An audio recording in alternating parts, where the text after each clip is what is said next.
이야기를 하면서 말씀을 시작하고자 원합니다. 아마 아시는 분들도 계실지 모르겠는데요. 나니아 연대기의 저자인 20세기 최고의 기독 지성인 C.S. 루이스에 관련된 이야기입니다. 그가 어느 날 한 종교 토론회에 이렇게 참석하게 됩니다. 토론 주제는 기독교와 타종교가 무엇이 다른가? 들어보신 분도 계시죠? 네. 그런 주제였습니다. 기독교를 대변하는 어떤 토론자가 먼저 일어나 이렇게 이야기합니다. 기독교가 다른 종교와 다른 점은 성육신과 부활에 있습니다. 그랬더니 반론자가 이에서 이야기합니다. 성육신, 부활이요? 그것은 타종교에도 있습니다. 또 어떤 기독교 대변하는 사람이 이야기합니다. 기독교는 사랑의 종교입니다. 그것도 타종교에 있습니다. 토론이 도무지 끝나갈 기미가 보이지 않자 어떤 사람이 모든 상황을 가만히 지켜보던 C.S. 루이스에게 이렇게 이야기합니다. 질문을 던집니다. 루이스, 당신은 기독교에만 있는 것이 무엇이라고 생각합니까? 뭐라고 이야기했을까요? 그래서 목사가 있는 겁니다. 답은 쉽습니다. 바로 은혜입니다. 은혜입니다. 그래요, 여러분. 기독교가 다른 종교와 다른 것인 바로 기독교는요, 은혜의 종교라는 것입니다. 그러기에 하나님께서 우리에게 은혜를 주셨습니다. 한량없는 은혜, 갚을 길 없는 은혜, 내 삶을 에워싸는 한없는 은혜를 우리에게 주셨습니다. 어떤 은혜를 주셨습니까? 건강하게 살 수 있는 은혜를 주신 줄로 믿습니다. 할렐루야. 교회를 다닐 수 있는 은혜를 베푸신 줄로 믿습니다. 할렐루야. 또한 교회에서 이렇게 예배 드릴 수 있는 것도 하나님의 은혜인 줄로 믿습니다. 제가 몇 년 전에 어린이 사역을 할 때에 아이들을 데리고 말레이시아 선교를 베트남 선교를 간 적이 있어요. 그래서 베트남 선교에 갔다가 선교사님하고 북부 쪽에 올라간 산쪽 마을을 간 적이 있어요. 안전하다고 해서 갔습니다. 왜냐하면 초등학교 5학년, 6학년 아이들을 데리고 갔으니까 안전해야 되잖아요. 그래서 안전하다고 갔어요. 그래서 우리가 산족교회 만나서요, 지하교회에서 이렇게 공연을 하기 시작했습니다. 태권도도 하고 무용도 하고 이 다음 공연 준비를 막 하고 있는데요, 갑자기 분위기가 이상한 거예요. 갑자기 어떤 청년이 뛰어들어오더니 저희들을 어디로 자꾸 피신시키는 거예요. 숨어야 된다고. 공안이 나타났다고. 만약에 저희가 공안에 잡히면 선교사님은 추방되는 거예요. 그래서 어떤 창고로 갔습니다. 나무로 지어져 있는 창고에 가서요, 저희 팀들이 10몇 명이었는데 그 안에 들어가서 이렇게 숨죽이고 있었어요. 그랬는데 공안들이 총을 들고 옆을 계속 왔다 갔다 하면서 야야야야 막 이러는 것 같아요. 제가 베트남어를 잘 모르니까. 그러면서 막 지나가는 거예요. 깜짝 놀랐어요. 이거 이러다 걸리면 큰일 났다. 다행히 한 30분 40분이 지났을까 공안이 이제 간 것 같아요. 선교사님이 이야기합니다. 빨리 피신하자고. 빨리 짐을 챙기라고. 그래서 갖고 갔던 캐리어에다가 짐을 막 담기 시작했어요. 버스가 길 건너 멀리 있었는데 마을을 뺑 돌아서 뒷길로 해서 다행히 차에 타게 됐어요. 하나님 앞에 기도하고 찬양하고 감사하다고. 그렇게 하고 나서 선교사님이 이야기하는 거예요. 이제 우리가 안전하니까 놓고 온 짐이 없는지 한번 챙겨보자. 그렇게 해서 짐을 챙기고 시작했어요. 그런데 깜짝 놀랐어요. 저희가 선교를 갔잖아요. 선교 가서 짐을 주고 와야 되는데 현지 학생들의 교복을 가져오고 신발을 가져오고, 선교 갔다가 주고 온 것이 아니라 가지고 왔던 기억이. 그런데 그때 기억이요, 늘 생각하면 그런 게 있습니다. 이렇게 안전한 나라에서 하나님을 마음껏 예배할 수 있는 나라에 태어난 건 하나님의 은혜인 줄로 믿습니다. 마음만 먹으면 마음껏 하나님을 예배할 수 있는 교회에서 주님을 찬양할 수 있는 것, 좋은 악기들이 있고 좋은 반주자들이 있고, 별로 동의 안 하시는 것 같아요. 반주자가 있고 찬양 인도자가 있고 있는 귀한 교회에서 예배 드릴 수 있는 것 하나님의 은혜인 줄로 믿습니다. 또한 사랑하는 아내, 사랑하는 남편, 물론 남편이 가끔은 남의 편이 되기도 하죠. 그 남편과 함께 가정을 이루며 살아가는 것, 자녀들과 함께 가정을 이루는 것, 나를 꼭 닮은 자녀들, 때로는 너무나 나를 닮아서 때로는 마음이 아프기도 하죠. 그런 자녀들과 함께 지내는 것도 하나님이 주시는 은혜인 줄로 믿습니다. 무엇보다 구원의 은혜, 할렐루야. 죽을 수밖에 없었던 나에게 예수 그리스도의 십자가의 은혜를 허락해 주시고 누군가를 통해서 복음을 듣게 하시고 그리고 이제는 영벌의 사람이 아니라 영생으로 천국을 꿈꾸며 살 수 있도록 해주신 은혜, 하나님의 한량없는 은혜인 줄로 믿습니다. 우리의 각자의 모습은 다르지만 하나님께서는요 우리에게 은혜를 베푸셨고 우리는 그 은혜를 받아 누리며 하루하루를 살아왔습니다. 그리고 오늘도 살아가고 있습니다. 믿으십니까? 그렇다면 여러분, 은혜 한량없는 은혜를 받은 우리는 어떤 삶을 살아야 할까요? 이전에도 많은 은혜들을 누리며 살았고 이제 앞으로도 하나님이 주시는, 지금도 앞으로도 하나님이 주시는 그 은혜를 향해 나아가야 되는데 분명 은혜 받으며 살아갈 텐데 은혜 받은 성도로서 우리가 어떻게 살아갈 때에 그래 그 모습이지, 우리의 모습을 보면서 하나님께서 우리의 모습을 칭찬하실까요? 오늘 말씀을 통해서 묵상해 보고자 원합니다. 오늘 말씀은요 2000년 전 하나님께 은혜 받은 한 성도 이야기입니다. 그 성도의 성은 마시고요 이름은 리아입니다. 아시죠? 마리아. 따라 하시겠습니다. 마리아. 이쯤에서 한번 웃어주셔야 되는데 마리아를 보면은요 하나님께 은혜를 받았다라고 표현되고 있습니다. 말씀 28절 말씀 같이 한번 읽어보겠습니다. 함께 읽겠습니다. 시작. 그에게 들어가 이르되 은혜를 받은 자여 평안할지어다. 주께서 너와 함께 하시도다 하니 어느 날이었어요.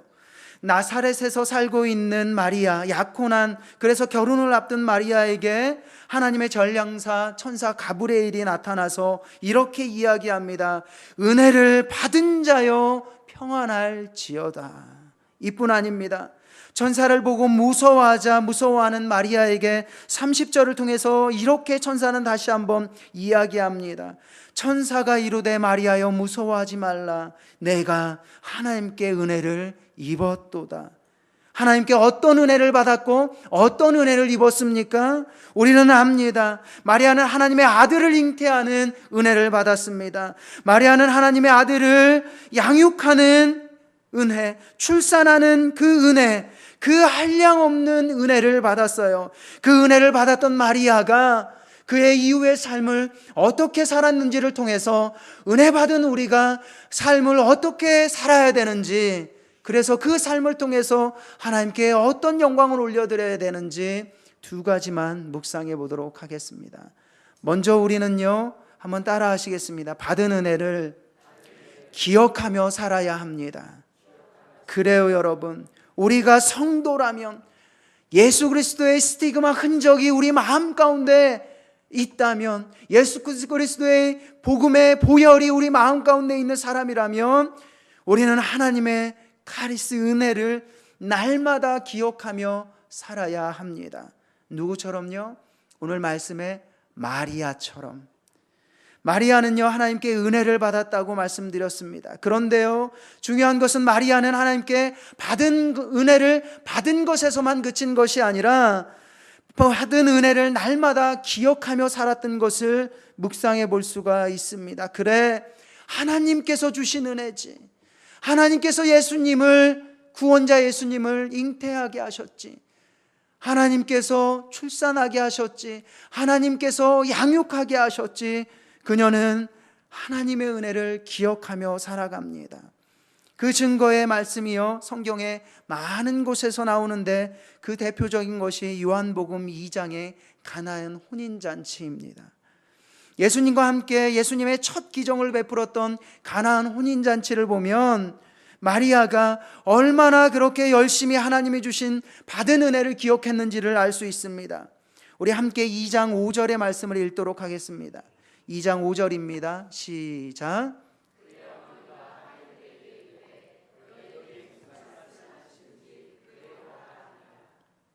마리아는 하인들에게 예수님께서 기적을 베풀기 전에 이야기합니다. 예수께서 너희에게 무슨 말씀을 하든지 그대로 하라. 여러분, 마리아가 어떻게 이런 고백을 자신 있게 할 수 있었겠습니까? 너희들 여기에 있는 예수라는 사람, 그 사람이 시키는 대로 해. 그러면 기적이 나타날 거야 라는 묵시의 표현입니다. 암묵적인 표현입니다. 어떻게 마리아가 자신 있게 이렇게 이야기할 수 있었을까요? 그녀는 하나님께 받은 은혜를 늘 하루하루 기억하며 살았기 때문입니다. 가브리엘 천사를 만난 그 첫 순간부터 그녀는 하나님께 받은 은혜를 기억했습니다. 남자를 알지 못한 상태에서 배가 불러오는 모습을 보면서 정말 하나님이 주신 은혜구나, 그녀는 기억할 수 있었어요. 예수님이 태어날 때도 자랄 때도 받은 은혜를 기억했습니다. 예수님이 기적을 행할 때도 분명 마리아는 받은 은혜를 기억했어요. 무려 몇 년 동안요? 30년 동안 하나님이 주신 은혜를 30년 동안 한결같이 받은 은혜를 기억하며 살았습니다. 사랑하는 성도 여러분, 여러분들은 어떤가요? 하나님이 자신에게 주신 은혜, 한량없는 은혜를 기억하며 살아가고 계십니까? 하루 기억하십니까? 1년 아니면 30년 동안 마리아처럼 기억하고 살고 있는 분이십니까? 목사인 저도 지난 세월을 돌아보면 하나님께 참 많은 은혜를 받았습니다. 저는 하나님이 주신 생명의 은혜도 경험했습니다. 얼굴은 이렇게 생겼지만 많은 죽을 위기를 이렇게 겪었습니다. 어렸을 때는 저수지에 물놀이 갔다가 물에 빠져서 막 죽을 뻔했어요. 어르신들은 알겠지만 시골에 튜브가 어디 있겠습니까? 그렇다고 제가 동시대는 아닙니다. 제가 시골에 살아서 비료부대, 그 바람 이렇게 뒤집으면 바람이 들어가잖아요. 그거 묶어서 물장구 치다가 확 뒤집어진 거예요. 살려주세요, 살려주세요 호우적거리다가 막 죽을 뻔했어요. 그런데 어떤 수영 잘하는 형이 막 와서 제 머리채를 확 잡는 거예요. 막 끌어서 살아났어요. 그런데 그때부터 정수리에 머리가 빠지기 시작한 것 같아요. 한 번은 군대에서 선임에 이렇게 이제 운전을 하다가 눈길에 미끄러져서 폐차했습니다. 제가 살아났습니다. 기분 나쁘지 않으시죠? 한 번은 아버님 기일 때 내려갔다가 다행히 혼자 내려갔어요. 내려갔다가 밤에 피곤했는지 깜빡 졸았어요. 그래서 고속도로에서 크게 사고 났는데 그 다음날 파스 붙이고 교회에 출근했습니다. 할렐루야. 그런 생명의 은혜도 참 많이 누렸고요. 저는 또한 하나님께서 사역의 은혜도 주셨어요. 제가 지구촌교회에서 사역하고 있는 것은 하나님의 기도 응답이에요. 제가 군대 가기 1년 전에 지구촌교회 수지체포를 처음 간 적이 있어요. 한참 전이에요. 저희 교회에서 제가 15년 동안이고 군대 포함하고 이거 하면은 거의 한 18년 전에 갔다고 생각하시면 돼요. 18년, 19년 전에 수지체포를 이렇게 가게 됐어요. 이렇게 갔는데요, 너무 신세계인 거예요. 딱 갔는데 교회에 카페가 있는 거예요. 그리고 교회에 서점이 있는 거예요. 더 놀라운 것은 계단으로 올라갔는데요, 원로 목사님의 설교 테이프 자판기가 있는 거예요. 와, 이 교회에서 정말 사역하고 싶다. 그래서 몰래 본당에 올라가서 강대상에서 선포를 했어요. 하나님, 이런 교회에서 한번 사역해 봤으면 좋겠습니다. 그리고 이 강단에서 설교 한번 했으면 좋겠습니다. 설교 한 줄로 믿습니다. 사역의 은혜뿐만 아니라 하나님께서는 또한 가정의 은혜도 주셨어요. 저는 결혼 못하고 혼자 살다가 죽는 줄 알았습니다. 그런데 여기에 계신 그 자매님들보다 훨씬 아름다운 자매하고 결혼한 줄로 믿습니다. 그리고 아내가 한 명인 줄로 믿습니다. 사랑하는 아내 만난 것도 하나님의 은혜예요. 특별히 제 아내는요, 신학교에서 만났어요. 신학교 때 제 아내, 제가 최선의 삶이라는 동아리에 있었는데요, 동아리에 딱 들어가서 제 아내가 목자였어요. 제가 양이었어요. 양이 목자를 행복하게 살고 있습니다. 또 하나님께서 자녀의 은혜도 허락해 주셨어요. 우리 아들 굉장히 맑습니다. 예전에 한번 말씀드렸는지 모르겠지만 가방문이 열려져 있는 거예요. 너무 해맑게 이렇게 올라가는 거예요. 아들, 그래도 가방문은 닫아야지. 그랬더니 이렇게 이야기하는 거예요. 아빠, 가방도 숨을 쉬어야죠. 댕강. 얼마 전에는 상장을 받아왔다고 너무 좋은 거야. 아빠, 나 상 받았어. 그래, 뭐 우등상이야? 모범상이야? 아니, 믿음상. 목사인데 서운하더라고요. 네.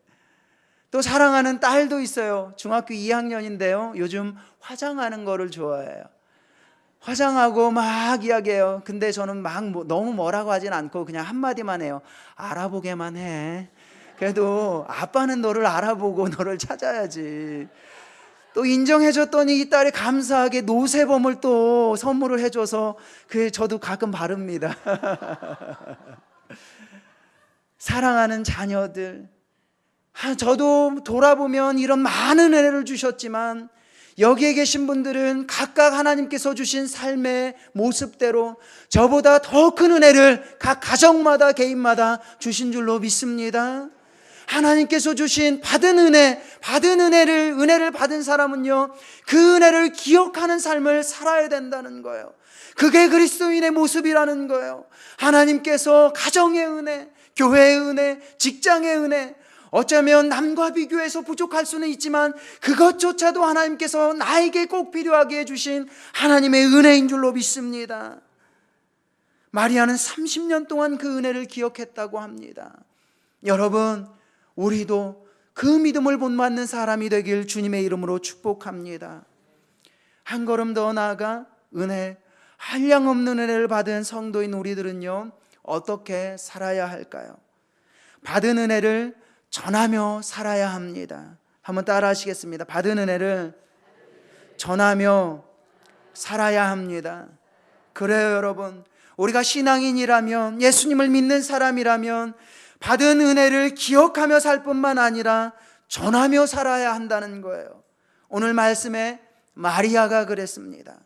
마리아는요, 하나님께서 주신 그 은혜, 예수님을 잉태한다는 그 은혜, 그 기쁜 소식을 가브리엘 천사를 통해서 듣게 됩니다. 구원자 메시아를 잉태한다는 그 소식을 듣게 됩니다. 그것을 기억할 뿐만 아니라 전하며 산 것을 묵상해 볼 수가 있습니다. 그녀는 그 은혜의 소식을 듣자 자리에 앉아 있지 않았습니다. 박차고 일어섭니다. 그리고 받은 은혜를 전하며 나아갑니다. 이것은요, 생명을 거는 일이에요. 왠지 아시잖아요. 결혼하기 전에 아직 남자를 알지 못하는 상황 가운데 잉태한다는 것은요, 유대 정결법에 의하면 돌 맞아 죽어야 되는 거예요. 돌로 던져도 그건 살인이 아니에요. 돌마다 정죄할 거예요. 그러면 이거는 어떻게 보면 티네이저의 10대의 여인으로서, 여자로서, 청소년으로서 굉장히 무서운 일이에요. 숨겨야 내가 살 수 있는 거예요. 그러나 그녀는요, 자리를 박차고 일어납니다. 받은 은혜를 숨기지 않아요. 이게 하나님의 은혜라고 누구를 찾아갑니까? 우리 누가복음 1장 39절로 45절 말씀을 보면 아는데요, 누가복음 1장 39절에서 40절까지의 말씀 읽도록 하겠습니다. 함께 읽겠습니다. 시작.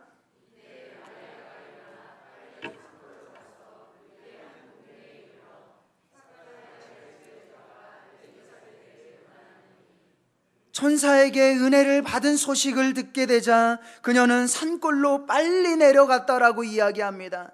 단순히 언덕 위에 살고 산골로 내려간 게 아니에요.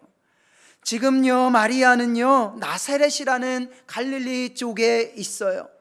그런데 사가랴의 아내 엘리사벳은요, 어디에 있냐면요, 예루살렘 남서쪽 8km 지점, 즉 나사렛에서 엔케렌이라는 지역인데요, 140km가 떨어진 곳이에요. 적은 거리가 아니에요. 건장한 남자가 일주일에 거쳐서 가는 거리입니다. 산악지대를 거쳐야 됩니다. 140km나 떨어진 엘리사벳에게 찾아갑니다. 찾아가서 하나님께 받은 그 은혜, 엘리사벳은요, 침례 요한의 어머니입니다. 엘리사벳에게 찾아가서 이야기합니다. 내가 하나님께 은혜를 받았다고, 하나님께 은혜 받은 특별한 사람이라고 그 은혜를 나눕니다. 전합니다. 마리아가 엘리사벳에게만 전했을까요? 저는 묵상해 봅니다. 같은 집에 있었던 사가랴에게도 전했다고 생각합니다. 무려 얼마 동안요? 말씀을 보면은요, 우리 1장 56절의 말씀 보면 이렇게 나와요. 마리아가 석 달쯤 함께 있다가 집으로 돌아가니라. 몇 달 동안요? 3달 동안. 3달 동안 그곳에 머물면서 그 집에, 엘리사벳의 집에 찾아오는 사람들에게 하나님께서 이런 은혜를 주셨다고 전합니다. 마리아가 은혜 받은 것을 정하는 것 여기에서 멈췄을까요? 성경을 보면은요, 자신의 남편이 될 요셉에게도 알리는 것을 볼 수가 있어요. 배가 불러옵니다.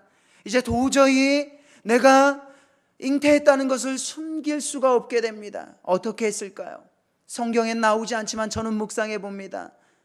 물어보는 사람들에게 저는 이야기했을 거라고 추측해 볼 수가 있습니다. 이 아이는 하나님의 아이입니다. 이 아이는 나의 자랑스러운 하나님의 아이입니다. 메시아가 될 아이입니다. 하나님께서 주신 은혜로 잉태한 아이입니다. 여러분들에게 묻고 싶습니다. 여러분들 하나님께서 주셨던 은혜를 누군가에게 붙잡고 3개월 동안 전해본 적 있으세요? 사랑하는 자녀, 마냥 좋은 거는 아니죠. 그럼에도 불구하고 이 아이는 내가 기도함으로 낳은 하나님의 아이입니다. 저는 자녀들을 볼 때마다 늘 그런 생각을 해요. 나 아니면 안 되기 때문에 하나님께서 나에게 특별히 허락하여 주신 하나님의 자녀다. 할렐루야. 나 아니면 이 아이 누가 키우겠어요? 그 아이를 붙잡고, 아니 내가 아는 그 사람에게 석 달 동안 그 아이에 집중해서 전해본 적 있으십니까? 구원받은 것 하나님의 은혜인 줄로 믿습니다. 누군가에게 내가 하나님의 은혜로 누구를 통하여서 복음을 들었다고, 너무 기쁘다고 행복하다고, 그러니 당신도 예수 그리스도를 믿어보라고, 이 안에 길이요 진리요 생명이신 예수 그리스도를 믿을 때에 너의 집은 구원을 받을 거라고 누군가에게 3개월 동안 목숨 걸고 받은 은혜를 전해본 적이 있으십니까?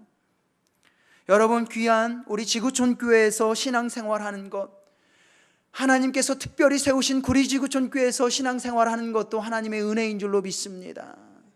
이 교회에 대해서 여러분 누군가에게 쉼없이 3개월 동안 집중해서 이야기해 보신 적 있으세요?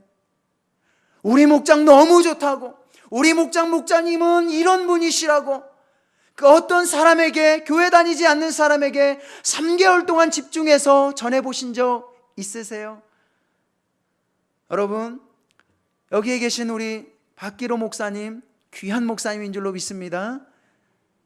시킨 거 없습니다. 제가 누군가에게 하나님께서 이런 귀한 목사님을 허락해 주셔서 우리 교회가 더 안정해졌고, 매 예배가 기대가 되고, 매 예배를 통해서 하나님의 살아계심을, 역사하심을, 하나님의 영광을 체험하고 있다고 목사님에 대해서, 부목사님에 대해서, 전사님들에게 대해서 3개월 동안 집중해서 자랑해 보신 적이 있습니까? 그런데 하나님 도전하십니다.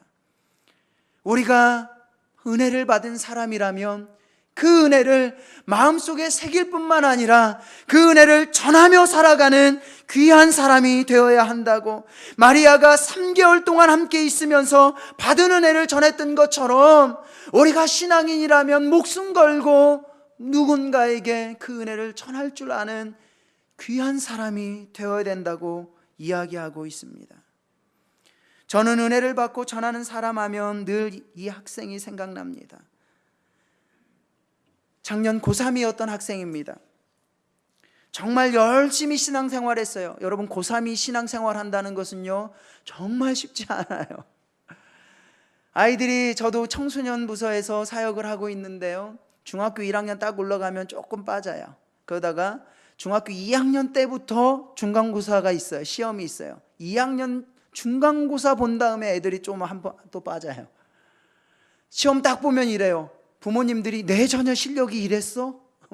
깜짝 놀라요. 애들도 놀라는 거예요. 내가 이거밖에 안 됐어? 이제 그때부터 이제 발등에 불이에요. 그러다가 고3 돼서 한번 걸러지고 고1 딱 올라가요. 고1 올라가서 중간고사 한번 딱 봐요. 내 실력이 또 이랬어? 그 다음에 고3 돼서 애들이 이제 수능을 본격적으로 준비해야 되기 때문에 빠져요. 그런데 이 학생은요, 고3 돼서 하나님 앞에 작정을 했어요. 하나님, 내가 어떤 일이 있어도 고3 내내 주일은 거르지 않겠습니다. 가끔 이런 의인들이 있습니다. 예, 의인들이 있어요. 2년 전에는 이런 학생이 있었어요. 고3이었는데요, 이 학생이 금요 심야 기도를 빠지지 않겠다고. 고3인데 하나님, 저는 금요 심야 절대 빠지지 않겠습니다, 주일하고. 예. 그래서 열심히 공부했어요. 대학 들어갔을까요? 재수했습니다. 그럴 수도 있습니다. 예. 그런데 이 학생은 주님 앞에 열심히 기도했어요. 그리고 나서 고3 딱 돼서 수련회가, 겨울 수련회가, 첫 수련회가 있어요. 그때는 저희가 2월 달경에 갔는데요, 2월에 고3 수련회 딱 가고 아침에 딱 일어나서 아빠 엄마에게 인사를 했어요.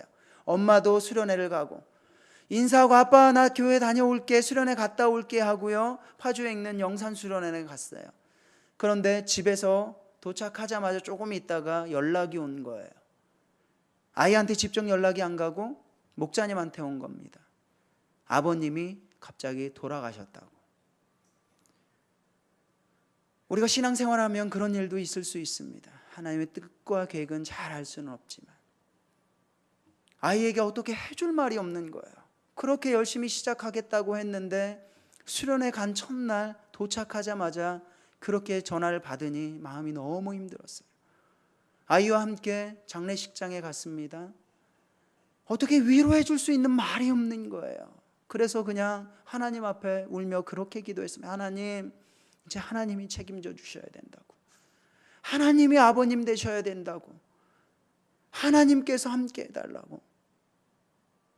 그리고 나서 한두 주 동안은 얘가 많이 힘들었던 것 같아요. 교회 나오지 않았어요.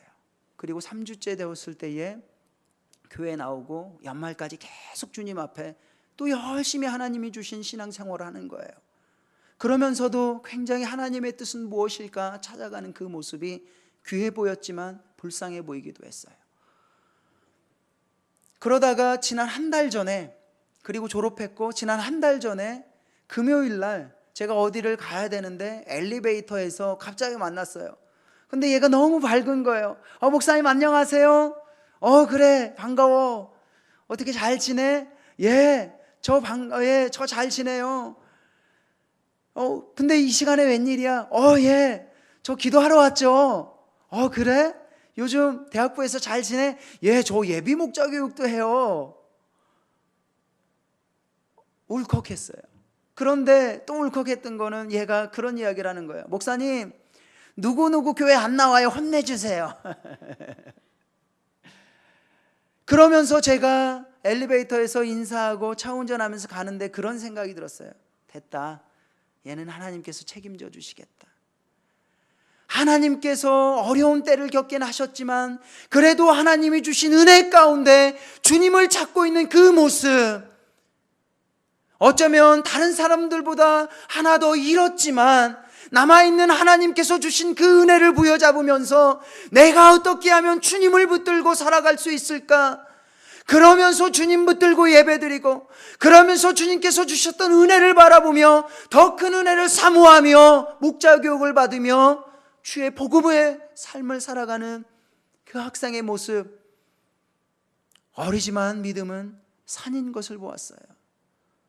여러분, 하나님께서도 우리에게 동일하게 도전하시는 줄로 믿습니다. 하나님께서 우리에게 한량없는 은혜, 갚을 길 없는 은혜, 내 삶을 내어 살 수밖에 없는 그 은혜를 허락해 주셨습니다. 그 하나님께서 말씀하십니다. 내가 은혜를 주었으니 그것이 은혜인 줄 알고 은혜임을 기억하며 살아. 그리고 받은 은혜를 전하며 살아. 이것이 내가 너희들을 위한 뜻이야. 여러분들이 그랬으면 좋겠어요. 생명의 날수를 다 오래 채우시고 나중에 천국 갔을 때 하나님, 나 힘들었지만 아시잖아요. 그래도 하나님께서 은혜 주셔서 그 은혜 기억하며 내가 버틸 수 있었어요. 잘했죠? 저 머리에만 한번 쓰담쓰담 해주세요. 여러분, 그 믿음이 여러분들의 온전한 믿음이 되어 힘들고 어려울 때도 주의 은혜 붙들고 기억하고 전하며 살아가시는 저와 여러분들 되시길 주님의 이름으로 축복합니다.